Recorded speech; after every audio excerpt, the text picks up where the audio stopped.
Hi, my name is Rebecca, and I'm just today showing you about how to use the Retract-A-Gate and how it's installed. As you can see, there are 4 simple brackets, top and bottom, evenly spaced.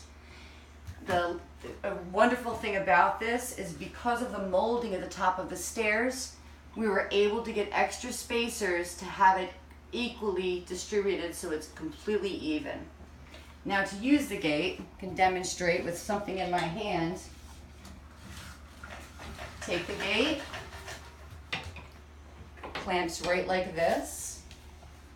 Then you would hit the locking mechanism, and 200 pounds of pressure would not get through this gate. So when my dog, who is blind from SARS recently, if he was to come up to this gate, it wouldn't hurt his face and he wouldn't be in any danger. It was simple to install. As I said about the brackets, see, can't open it because it's not unlocked.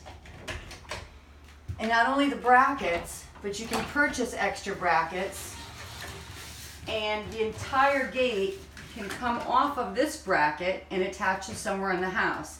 And as you can see, with limited space, it really makes a big difference to any gates that are out there. And I searched feverishly for days to find the best gate we could possibly find, made in the United States, and they stand 100% by their product. So I'm thrilled with it, and I couldn't be happier. Thank you very much.